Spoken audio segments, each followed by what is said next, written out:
So recently I got this comment on one of my video asking whether algebra is a form of geometry, and first of all I would like to point out that it's a very good observation, but we should be careful that it is not so. That is, neither algebra is a form of geometry nor geometry is a form of algebra.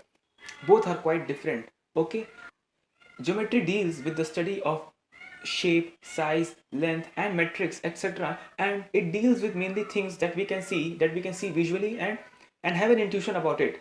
Now, and algebra is a more abstract field. In algebra, what we do majorly is we manipulate the variables, we deal with variable, and we perform operations on the variables like addition, subtraction. We simplify them and try to manipulate them to get our answers.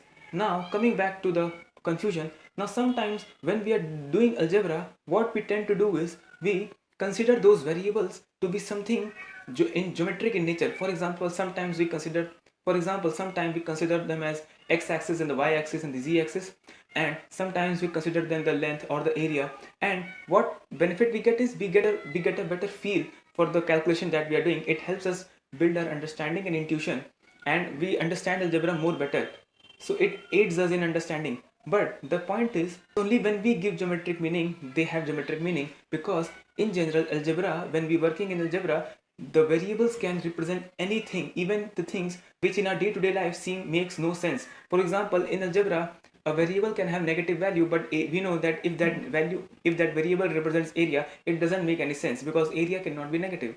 So now the other way around, what happens sometimes when we're doing geometry, for example, we have to find the point of intersection of two lines or planes or curves. Now looking just at the two curves, it is very difficult to find the point of intersection. There algebra comes to help us. What we do when we represent those curves as in algebraic form in variables, and when we equate those two equations of the curve, we get the point of intersection. So this way we use algebra as a machinery to work on geometric problems, and we use geometric interpretations to understand the algebra better. As one of the legendary mathematician Michael Atiyah once said, that algebra is a very powerful tool that helps us answer any questions related to the geometry at the same time, but it has a negative aspect that it takes away all the intuition. Now I hope you all understood there is a difference between algebra and geometry. And before ending the video, I would like to mention René Descartes, who is considered as the mathematician who bridged the gap between algebra and geometry by introducing the Cartesian system, which is named after him. If you have any confusion or doubts, please ask me in the comments. I will reply. Okay, thank you.